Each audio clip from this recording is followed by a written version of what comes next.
있고, 얘 같은 경우에는 가끔 뭐 주술적이다 이렇게 나오기는 해. 근데 아마 교과서 안에 작품 속 활동으로 적혀있기 때문에, 활동 속 작품으로 있기 때문에 그렇게까지는 안 나올 것 같아. 근데 다만 거기에 뭐라고 돼 있냐 하면 축사라고 하는 것도 돼 있지. 정리되는 부분.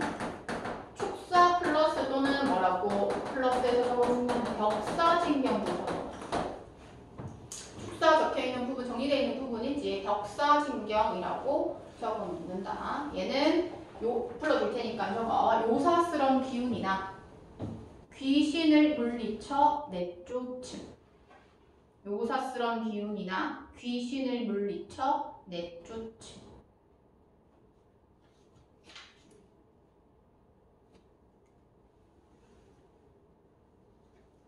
그래서 어려운 말이기 때문에 이런 것들이 나오면 아, 초연관에 대한 설명이구나 정도 파악하면 돼.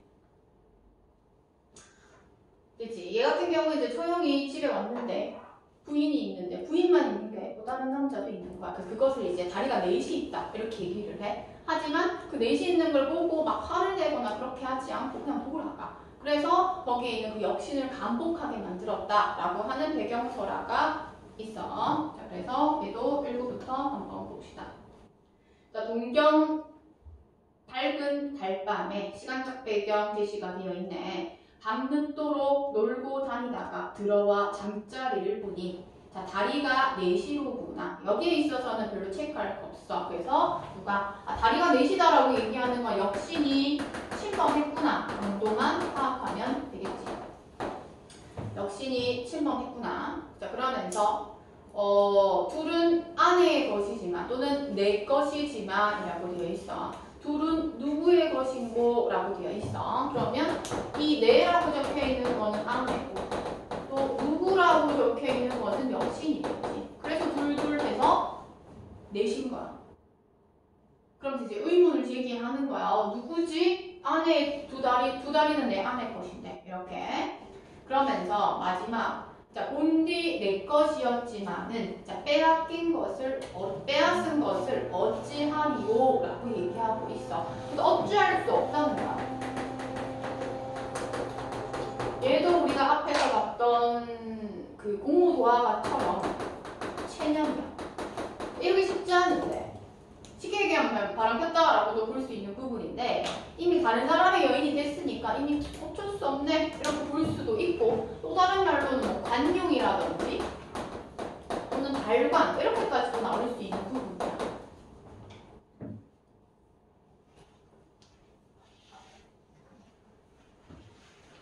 됐지? 그래서 이 모습을 보고 초영이 이 노래를 부르고 갔더니 여기 나와 있는 역신이 뭐 해가지고 간복해가지고 사과를 했다 라고 얘기를 하는 부분입니다. 됐지? 그렇게 해서 마무리되고 그 정도 파악하면 될 것 같네. 그래서 뭐 현존하는 신라의 마지막 작품이다 이 정도인데 그렇게까지는 나오지 않을 것 같으니 또 그런 정도로 하고요.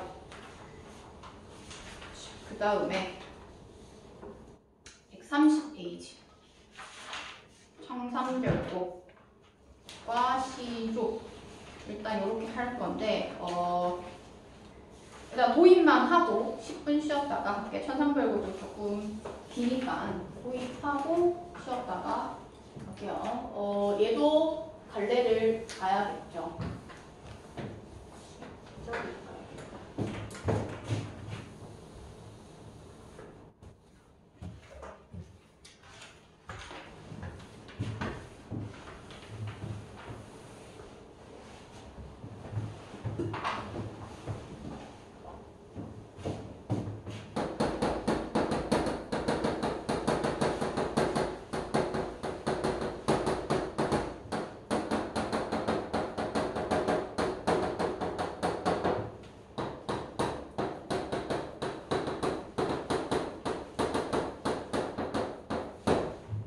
자, 간다. 자, 그 다음에 이제 봐야 될 게 청산별곡인데 청산별곡은 갈래가 고려가요다 이렇게 되어 있지. 그래서 고려가요의 특징도 우리가 살펴봐야 돼. 자, 고려가요는 우리가 다른 말로 고려 토교 여요 이렇게 부르기도 합니다. 이 고려가요 특징 특징도 핵심 1에 적혀 있어.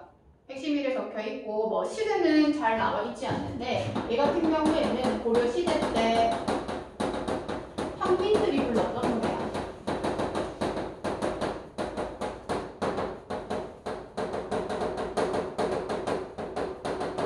평민들이 불렀던 노래고 평민들이 불렀기 때문에 뭐 저기에 뭐라고 돼 있어? 작자가 미상이라고 되어 있어. 알 수 없음이라는 뜻이겠지. 그래서 평민들이 뭐 처음에는 누가 썼다라고 알려졌겠지만 계속 시간이 지남으로써 그 이름이 잊혀지고 그렇게 해서 작자 미상이다. 그렇게 살펴볼 수가 있겠지.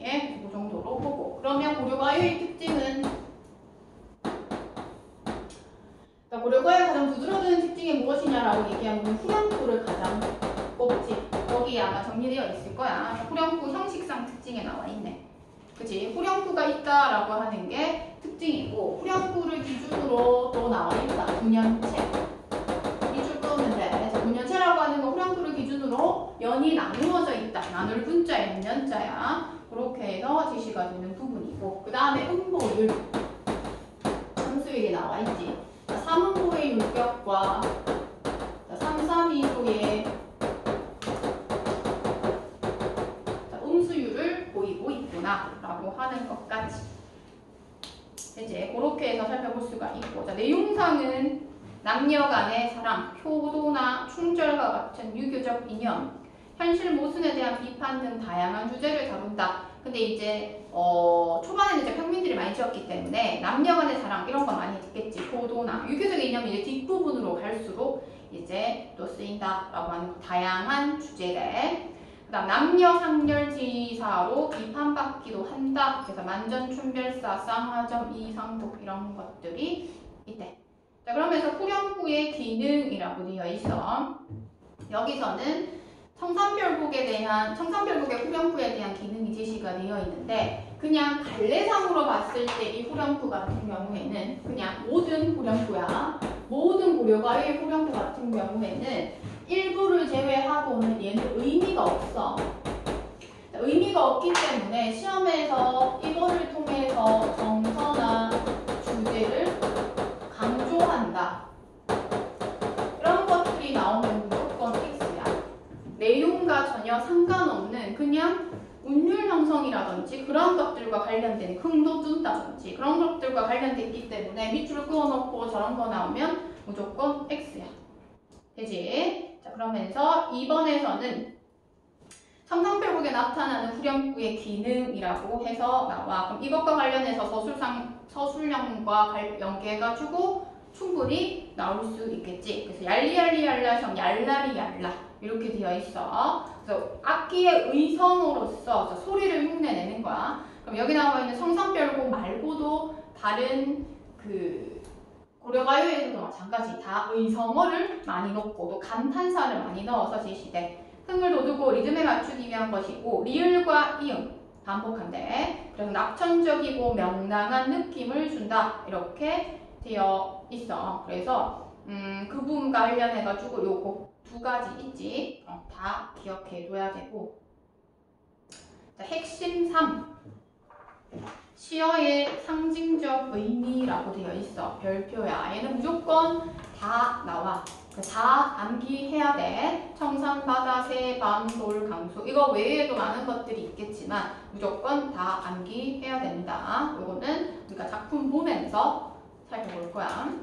그 다음 핵심 4. 작가에 따른 작품 해석이야. 얘 같은 경우에는 객관식으로 나와도 좀 헷갈릴 수 있는 부분이기는 해. 거기에서 아마 유랑민, 지식인, 실현한 여인 이렇게 세 가지 측면에서 나눠서 보여주고 객관식에서 나올 수도 있고 아니면 특정 구절을 밑줄 그어놓고 서술형으로 나온다면 유랑민일 경우 어떻게 해석하는지 서술하세요. 이렇게 나올 수도 있어. 그래서 첫 번째 유랑민은 뭔지 알지? 또 돌아다니는 사람이야. 그래서 몽골의 침략, 무신 집권기의 수탈 등 어려운 상황에서 삶의 터전을 벌이고 유랑민으로 전락한 민중의 애환. 핵심은 뭐겠노? 민중의 애환이 핵심이겠지.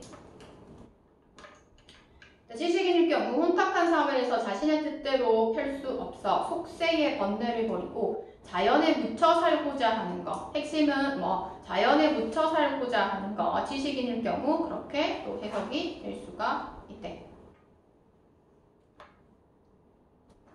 자, 그 다음 실연한 여인일 경우 실연의 슬픔을 잊기 위해 자연으로 도피하려는 여인의 노래 이렇게 얘기할 수 있겠지. 그래서 막 얘는 전체 바꿔 놓으면 되겠네. 그래서 오른쪽에 131페이지 보면 1년부터 6년까지 이렇게 정리되어 있고 여기에는 없지만 얘 같은 경우에는 전체적으로 대칭을 이루거든. 어떤 대칭을 이루냐 하면 1년, 2년, 3년, 4년 이렇게 있지. 총 8년으로 구성이 되어 있는데 5, 6, 7, 8이 아니라 6년 그 다음에 5년 그 다음에 7년 8년 이렇게 해서 얘네들이 대칭을 이루는 구조로서 제시가 돼. 그래서 딱 적었을 때 특히 뭐가 1년과 6년 같은 경우에는 1년에서는 청산에 사는구나 또는 살고 싶다. 그리고 6년에서는 바다에 사는구나 살고 싶다. 이렇게 했기 때문에 전체적으로 봤을 때 대칭을 이룬다 라고 얘기를 하면 그것도 서술상 특징에서 맞는 표현이다 라고 볼 수가 있어.